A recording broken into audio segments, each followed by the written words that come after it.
அனைத்துலக ஆன்மீக அன்பர்களுக்கு அடியேனின் வணக்கங்கள். இப்பிரபஞ்சத்திற்கும் எனது அருமை தாய் தந்தையருக்கும் என் உயிர் மேலான குருநாதர்கள் அனைவருக்கும் என் வணக்கத்தை தெரிவித்துக் கொண்டு இந்த நிகழ்ச்சி இன்னைக்கு போவோம். இன்னைக்கு உங்களெல்லாம் சந்திச்சு ரொம்ப நாள் ஆச்சு, சரிங்களா? ஸோ இப்போ அன்பர்கள் நிறைய பேர் நிறைய கேள்விகள் கேட்டிருக்கீங்க. இதில் நிறைய கொஸ்டின்ஸ் என்னன்னு பார்த்தீங்கன்னா, அடுத்து புரட்டாசி மாதம், சரிங்களா? இதில் முக்கியமாக பார்த்தீங்கன்னா நம்மளோட அன்பர்களுக்கு என்னோட நன்றியை தெரிவிச்சுக்கிறேன். என்னென்னு பார்த்தீங்கன்னா, கடந்த மாதம் நிறைய பேர் கால் பண்ணிட்டு நிறைய விஷயங்கள் நடந்தது அப்படின்னு சொல்லியிருந்தீங்க. இது ரொம்ப மகிழ்ச்சியாக இருந்தது. ஏன்னா உங்களோட ஆதரவு தான் எங்களுக்கும் கடவுள் எங்களுக்கு பரிபூர்ணமாக கொடுத்துருக்கிற அந்த விஷயங்களை உங்களால் கொடுக்க முடியுது உங்களுக்கு எல்லாருக்குமே. அதுக்காக உங்களுக்கு நன்றியை தெரிவிச்சுக்கிறேன். இன்னைக்கு என்ன பார்க்க போகிறோம் அப்படின்னு பார்த்தீங்கன்னா, புரட்டாசி மாதம், சரிங்களா? இப்போ வருகின்ற புரட்டாசி மாதம் எப்படி சிறப்பான விஷயம், ஏன் புரட்டாசி மாதம் ஒரு சிறப்பு அப்படின்றத பார்ப்போம். புரட்டாசின்னு பார்த்தீங்கன்னா பெருமாளின், சரிங்களா, பெருமாளின் அவதாரம் அப்படின்னு சொல்லுவாங்க. ஸோ பெருமாளுக்குரியவர் யாருன்னு பார்த்தீங்கன்னா புத பகவான் சொல்லுவாங்க. இந்த நவ கிரகத்தில் இந்த புத பகவான் பார்த்தீங்கன்னா பெருமாளுக்குரிய கிரகம் அப்படின்னு சொல்லுவோம். இந்த புத பகவானுக்குரிய வீடு பார்த்தீங்கன்னா கன்னி, சரிங்களா? அந்த கன்னி ராசியில் இந்த பிரபஞ்சம் இருக்கு பாருங்க, இந்த கிரகத்தின் அதிபதினு சொல்லுவாங்கல்ல சூரிய பகவான். ஸோ அவர் வந்து பார்த்தீங்கன்னா இந்த கன்னி ராசியில் சஞ்சரிக்கிற காலம் தான் வந்து பார்த்தீங்கன்னா புரட்டாசி மாதம். இது பார்த்தீங்கன்னா நம்ம தமிழ் மாதத்தில் 6வது மாதமாக வருது, சரிங்களா? இந்த கன்னி ராசின்னு எடுத்துக்கிட்டீங்கன்னா காலபுருஷ தத்துவத்தில் 6வது வீடாவும் வருது. அப்ப 6ன்னா என்னங்க, சரிங்களா? 6ன்னு பார்த்தீங்கன்னா சுக்கிரனுக்குரியவர் அப்படின்னு சொல்லலாம். 6ன்னு பார்க்கும்போது அடுத்தது 6ஆம் வீடுனா ருண ரோக சத்ரு அப்படின்னு சொல்லுவாங்க. ஸோ அதற்கான ஒரு வீடுன்னு சொல்லலாம். அந்த இடத்துல சூரிய பகவான் வராரு. அப்ப என்ன ஆகும்? இன்னொரு விஷயம், 6ன்னா எல்லாருமே ருண ரோக சத்ருவோட முடிச்சிருவாங்க. வெற்றிக்கான விடமும் 6 தான், சரிங்களா? ஸோ வெற்றி யாருக்கு கிடைக்கும்? யார் ஒருத்தர் பயிற்சி முயற்சி செய்யறாரு அவருக்கு தான் வெற்றி கிடைக்கும். அது 6ஆம் இடம். அந்த இடத்துல சூரிய பகவான் வர்றதுனால வெற்றிகள் நிறைய கிடைக்குங்க. எந்த முயற்சி எடுத்தினாலும் வெற்றி கிடைக்கும், சரிங்களா? சரி, ஓகே. இந்த நேரத்தில் எதுக்கு நம்ம பெருமாளை வணங்குறோம் அப்படின்னு பார்த்தோம்னா சில விஷயங்கள் இருக்கு. ஸோ பெருமாள் அப்படின்னு பார்க்கும்போது பார்த்தீங்கன்னா அவர் வந்து திருவோணம் நட்சத்திரம், சரிங்களா? திருவோணம் நட்சத்திரத்தில் புரட்டாசி மாதம் திருவோணம் நட்சத்திரத்தில் திருப்பதியில் இருக்கிற வெங்கடேச பெருமாள் இருக்க பாருங்க, அவர் வந்து எல்லாருக்கும் காட்சி அளித்த தினம் வந்து புரட்டாசி மாதத்தில் தான் இருக்கு. அடுத்து வேற என்ன விசேஷம் அப்படின்னு பார்த்தோம்னா, புரட்டாசி சனிக்கிழமை எதனால ஒரு எல்லாருமே வழிபடுறாங்க அப்படின்ற விஷயத்தை பார்த்தீங்கன்னா, புரட்டாசி சனிக்கிழமையில நம்மளோட சனீஸ்வர பகவான், சரிங்களா? இப்போ 7 சனி நிறைய பேர் போயிட்டு இருக்கோம், அஷ்டம சனி போயிட்டு இருக்கோம், எல்லாருமே பயந்துட்டு இருப்பாங்க. இவங்க எல்லாமே புரட்டாசி மாதம் சனிக்கிழமையில தான், சரிங்களா, சனீஸ்வர பகவான் சனிக்கிழமையில தான் பிறந்தார். அதனாலே புரட்டாசி சனிக்கிழமை மிகவும் பிரசித்தி பெற்று இருக்கு அப்படின்னு சொல்லலாம். 10 அவதாரங்கள், நம்ம பகவானோட 10 அவதாரம் என்னன்னு பார்த்தோம்னா, முதலாவதாக பார்த்தீங்கன்னா மச்ச அவதாரம். மச்ச அவதாரம் மீன், சரிங்களா? கடலில் வாழக்கூடிய மீன் போல. நம்மளோட புராணங்கள் எப்பயுமே பார்த்தீங்கன்னா அறிவியலோட சம்பந்தப்பட்டு இருக்கணும், சரிங்களா? அறிவியல் ஒத்துக்கக்கூடியதா ஒரு விஷயமா இருக்கும், அறிவியல் ஏற்றுக்கக்கூடிய ஒரு விஷயமா இருந்தால் தான் எல்லாரும் உலக மக்களை ஏற்றுப்பாங்க. இதை தான் நம்மளோட பகவான் தெரிவிச்சிருக்காரு நம்மளுக்கு வந்து பார்த்தீங்கன்னா. மச்ச அவதாரம் மீன் வடிவில் எடுத்திருந்தார். 2வது அவதாரம் பார்த்தீங்கன்னா கூர்மா அவதாரம், சரிங்களா? கூர்மா அவதாரம் உங்களுக்கே தெரியும், சரிங்களா? நிலத்திலும் நீரிலும் வாழக்கூடியது அப்படின்னு சொல்லுவாங்க. ஸோ ஆமை வடிவில் எடுத்திருந்தார். 3வது வராகி அவதாரம், சரிங்களா? காட்டில் வாழக்கூடிய ஒரு மிருகமாக, நம்ம வளர்ச்சி பாருங்க எப்படி இருக்குன்ட்டு. அடுத்தது காட்டில் வர ஒரு மிருகமாக வளர்ந்திருக்கார். 4வது நரசிம்ம அவதாரம், எல்லாருக்குமே தெரிஞ்சது, எல்லாரும் வழிபட்டு இருக்கோம். நரசிம்ம அவதாரம் பிரகலாதனுக்காக எங்க ஒரு பக்தன் அவனுக்காக வந்து அவன் நம்மளுக்கு தவம் இருந்து நம்ம ஒரு பிறப்பை எடுத்து அவன் தவம் இருக்கிறதுனால நம்மளுடைய வணங்குறதுனால, சரிங்களா, ஒரு பக்தனுக்கு பகவான் வந்து அருள் பாலிக்கணும், சரிங்களா? அப்ப நம்ம என்ன பண்ற, நரசிம்மர் இன்கேஸ் நான் ஒரு குழந்தையா பிறந்து வந்து ஒரு மாநிலனா வந்து ஒரு வளர்ச்சி அடைந்த வாலிபனா இருந்து அவனுக்கு உதவுனா எங்க இத்தனை காலம் வீணாயிடுமோன்றதுக்காக உடனே தூண்ல இருந்து பிளந்துட்டு அந்த கணமே அவருக்கு வந்து உதவி செய்யறார். அப்போ பகவானுக்கு எவ்வளவு பெரிய மனசு பாருங்க. ஸோ இந்த அவதாரம் பார்த்தீங்கன்னா நரசிம்ம அவதாரம் 4வது அவதாரம். 5வது வாமன அவதாரம், அடுத்த பரிணாம வளர்ச்சி. நரசிம்மர் பார்த்தீங்கன்னா மனிதனும் மிருகமும் கலந்த ஒரு அவதாரமா இருந்தார். அடுத்தது வாமன அவதாரம் பார்த்தீங்கன்னா ஒரு குட்டையான ஒரு மனிதனா அவதரிக்கிறார், சரிங்களா? குட்டையான மனிதனா அவதரிச்சுட்டு தன்னோட காலடியாலே இந்த உலகத்தை அழகிறார். 3 அடியால உலகத்தை மொத்தமாக அளந்துட்டார், சரிங்களா? அடுத்தது பார்த்தீங்கன்னா பரசுராமர் அவதாரம் 6வது. அப்போ குட்டையான மனிதன் ஆயாச்சு, அப்புறம் சமைச்சு சாப்பிடணும், சரிங்களா? ஸோ விலங்குகள் வேட்டையாடுறது, ஸோ அது போல அவதாரங்கள் செஞ்சுட்டு இருந்தார். அடுத்தது பார்த்தீங்கன்னா 7வது அவதாரம் பார்த்தீங்கன்னா ராம அவதாரம். ராம அவதாரத்தில் என்ன பண்றார்? அடுத்து திருமணம் போகணும் பார்த்தீங்களா? திருமணம் போகக்கூடிய அந்த காலகட்டம்ல திருமணத்துக்கு என்ன பண்ணும், ஒரு கணவன் ஒரு மனைவி அப்படின்ற மாதிரி எப்படி நெறியோட வாழணும்னு கற்றுக் கொடுத்தார். அடுத்தது 8வது அவதாரம் பலராம அவதாரம். ஒரு பலமிக்க மனிதனாக இருந்துட்டு ஒரு விவசாயம் செஞ்சுட்டு இருக்கணும், ஸோ விவசாயம் செஞ்சு எப்படி மனிதன் வாழணும் அப்படின்னு சொல்லிட்டு அந்த அவதாரத்தை காட்டியிருந்தார்.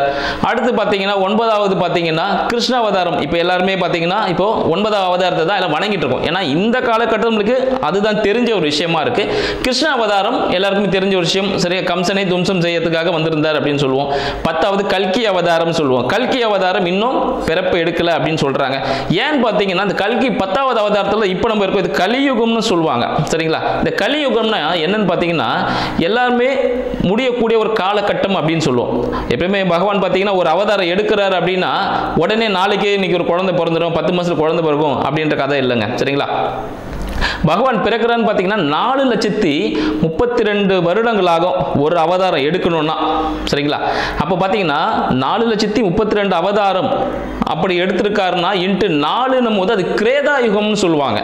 அப்போ கிரேதா யுகத்தில் 4 அவதாரம், ஃபர்ஸ்ட் 4 அவதாரம் முடிஞ்சிச்சு. அடுத்தது திரேதா யுகம். திரேதா யுகம்ல 4,32,000 வருடங்கள். அப்போ 4,32,000 இன்ட்டு 3 அப்படி போகும்போது திரேதா யுகம்னு சொல்லிட்டு. அடுத்தது துவாரபாக யுகம். துவாரபாக யுகம் பார்த்தீங்கன்னா 4,32 ஆண்டுகள் இன்ட்டு 2 வருடங்கள். இது துவாரபாகியம் சொல்லுவாங்க.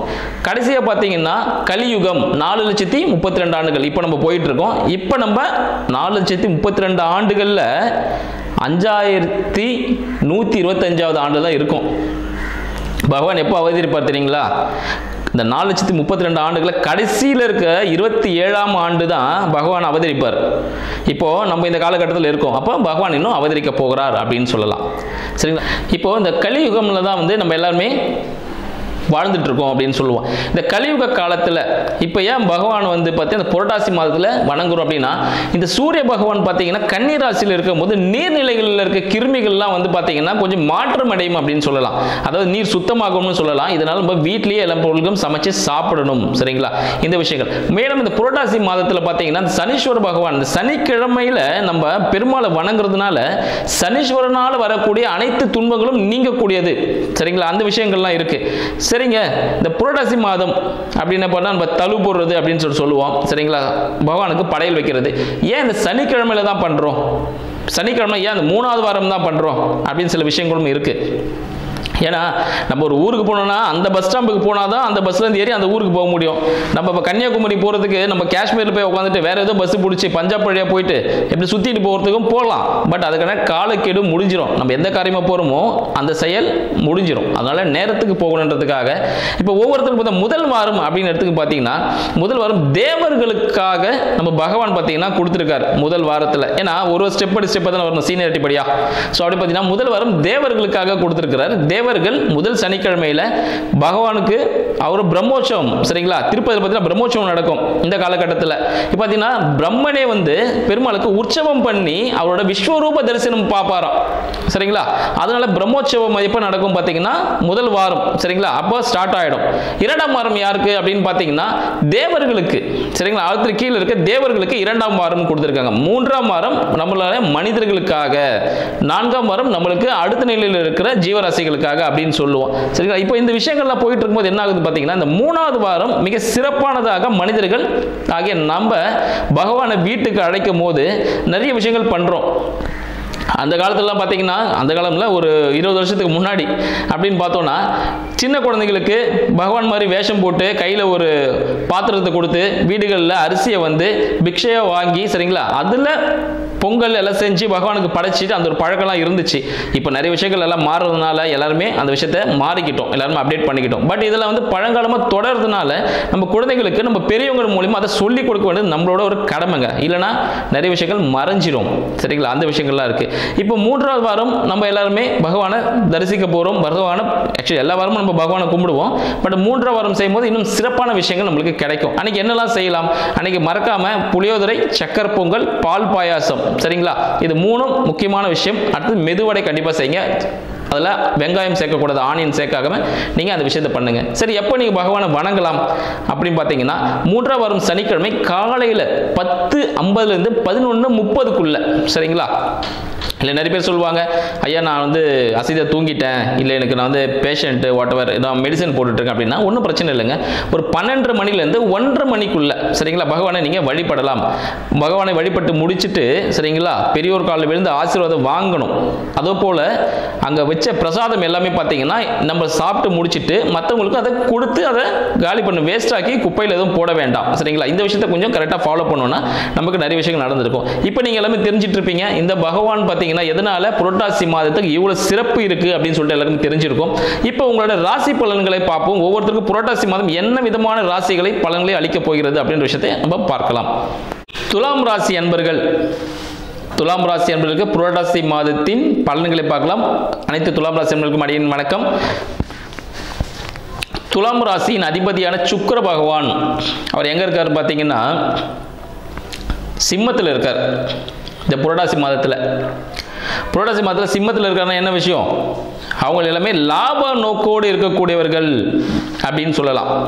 அது தராசு தான் வந்து பார்த்தீங்கன்னா அவங்களோட சிம்பிள் கூட சரிங்களா. அப்போ என்ன எப்படி பார்த்தீங்கன்னா ஒரு லாப நோக்கோடு, லாபம் நம்மளுக்கு கிடைக்குமா, இந்த விஷயத்தை செஞ்சால் லாபம் கிடைக்குமா, 1க்கும் 8க்கும் அதிபதினு சொல்லலாம் சரிங்களா சுக்கிரனை.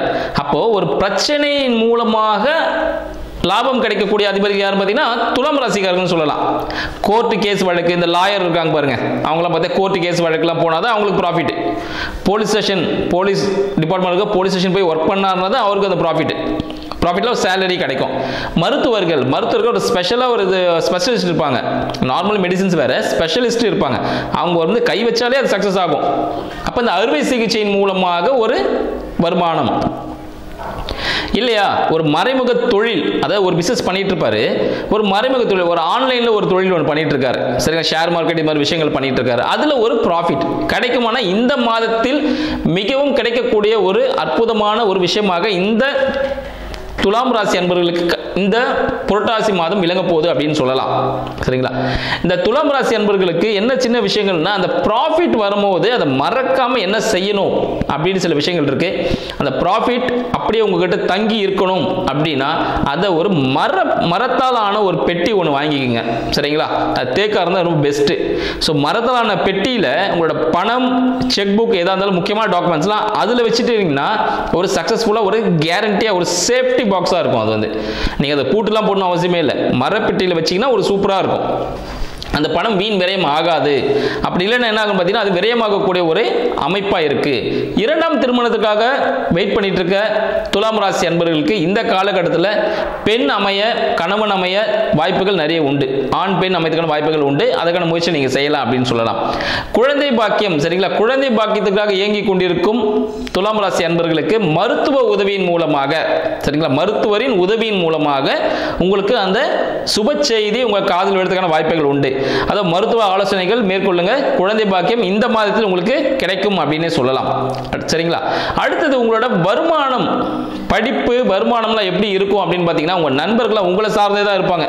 நீங்கள் என்ன சொல்கிறீங்களோ அதை நான் செய்கிறேன், அப்புறம் மறுபேச்சே இல்லை. வருமானம், நீங்கள் வேலைக்கு போனால் வருமானம் வரும், நீங்கள் வேலைக்கு போனால் வருமானம் வராது. அது போல் ஒரு தொழிலை பற்றி செஞ்சுட்டு இருப்பீங்க. அதனால வருமானம் வந்து உங்களே சார்ந்து இருக்கிறதுனால நீங்கள் என்ன பண்ணுங்க, அந்த வேலையில் மும்முரமாக பிளான் பண்ணிட்டு அந்த விஷயங்களை செய்ய ஆரம்பிங்க. உங்களோட நண்பர்கள் உங்களை சார்ந்து இருக்கும் போது அவங்க வாழ்க்கையில் ஒளி ஏற்றக்கூடிய ஒரு அமைப்பு இந்த துலாம் ராசிக்காரர்களுக்கு இருக்குன்னு சொல்லலாம் சரிங்களா. உங்களுக்கு எல்லாமே இந்த மாதம் சக்ஸஸ்ஃபுல்லாக நடக்கும். ஏன்னு பார்த்தீங்கன்னா கோச்சார குரு பகவான் மிதுனத்திலிருந்து உங்களை பார்த்துட்டு இருக்காரு சரிங்களா. பாக்கியமாக இருக்காரு, உங்களுக்கு ரொம்ப பாக்கியமாக இருக்காரு. என்ன விஷயம், உங்களோட முயற்சிகள் எல்லாமே ஒரு சக்சஸ்ஃபுல்லாக கொடுக்கணும். அதுக்கு என்ன பண்ணணும், உங்கள் தந்தையிடம் காலில் விழுந்து சாஷ்டாங்கமாக அவர்கிட்ட என்ன பண்ணுங்க, மன்னிப்பு கேட்டு ஆசீர்வாதம் வாங்கிக்கோங்க. ஏதாவது பிரச்சனைகள் கூட இருக்கலாம், அவர் கூட சண்டை போட்டிருக்கலாம் சரிங்களா. இருந்தாலும் அப்பா இருக்கார் வாங்கிக்கோங்க, அவங்களுக்குலாம் ரொம்ப சொர்க்கம். அப்பா இல்லைன்னா மனதார அவர்கிட்ட மன்னிப்பு கேட்டுட்டு அவரை நினைச்சிட்டு அப்பா மன்னிச்சிருப்பா, நான் இந்த விஷயத்தை செய்ய போகிறேன், எனக்கு ஒரு சக்ஸஸ்ஃபுல்லாக எனக்கு கிடைக்கணும் அப்படின்னு சொல்லிட்டு வேண்டி செய்யும் போது அது உங்களுக்கு சக்ஸஸ்ஃபுல்லாக கிடைக்கிறதுக்கான வாய்ப்புகள் இந்த மாதத்தில் உங்களுக்கு அமைஞ்சிருக்கு அப்படின்னு சொல்லலாம் சரிங்களா.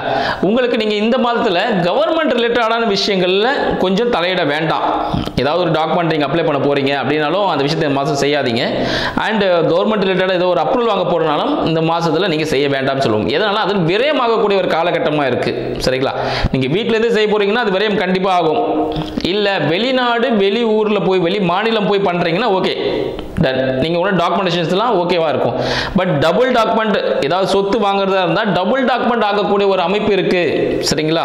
ஸோ அந்த விஷயத்தை அந்த லேண்டோட வரைபடத்தில் ஒரு செக் பண்ணிக்கோங்க, அளந்துட்டு அதுக்கப்புறம் வாங்குங்க. ஏன்னா இந்த மாதத்தில் உங்களுக்கு அந்த மாதிரி ஒரு பாதகமான ஒரு சூழ்நிலை அமைஞ்சிருக்கு. ஆனால் சொத்து வாங்க போறீங்கன்னா சொத்து அமையும், ஆனால் டாக்குமெண்டேஷன்ஸை கரெக்டாக செக் பண்ணிக்கோங்க, சரிங்களா? அது வரைபடம் கரெக்டாக இருக்கா, வரைபடத்தில் இருக்க அமைப்பில் தான் அந்த லேண்ட் இருக்கா அப்படின்னு செக் பண்ணிக்கோங்க. வீடே கட்டுறதா இருந்தாலும் பிளான் ஒன்று இருக்கும், வீடு வேற மாதிரி லைட்டாக கொஞ்சம் மாறி வந்துடும். அந்த விஷயத்தையும் கொஞ்சம் பார்த்து கரெக்டாக நடந்துக்குங்க. இந்த விஷயங்களை உங்களுக்கு சக்ஸஸ்ஃபுல்லாக நடக்கணும். அப்போ என்ன பண்ணணும்? ஒன்றுமே இல்லைங்க. யாராவது ஊனமுற்றோர் முதியோர்கள் யாராவது இருந்தாங்கன்னா அவங்களுக்கு உங்களால் முடிந்த உதவிகளை செய்யுங்க. நீங்கள் பெட்ரோல் பங்க் எங்கன்னா நிற்பீங்க, இல்லை சிக்னலில் நிற்போம், யாராவது உதவின்னு கேட்டால் செய்யுங்க, முடிஞ்சால் செய்யுங்க, முடியலன்னா இல்லைன்னு சொல்லிட்டு போயிடுங்க, சரிங்களா? அவங்களை எதுவும் படிக்க வேண்டாம், அதெல்லாம் வந்து உங்களுக்கு ஒரு கர்மாவாக ஆட் ஆகும். அதனால் அந்த விஷயத்தில் விட்டுட்டு இதெல்லாம் செய்யும்போது உங்களுக்கு சக்ஸஸ்ஃபுல்லான ஒரு அமைப்பை கொடுக்கக்கூடிய இந்த புரட்டாசி மாதம், சரிங்களா? ஸோ இதை யூஸ் பண்ணுங்கள், வாழ்க்கையில் வெற்றி பெறுங்கள். நன்றி, வணக்கம்.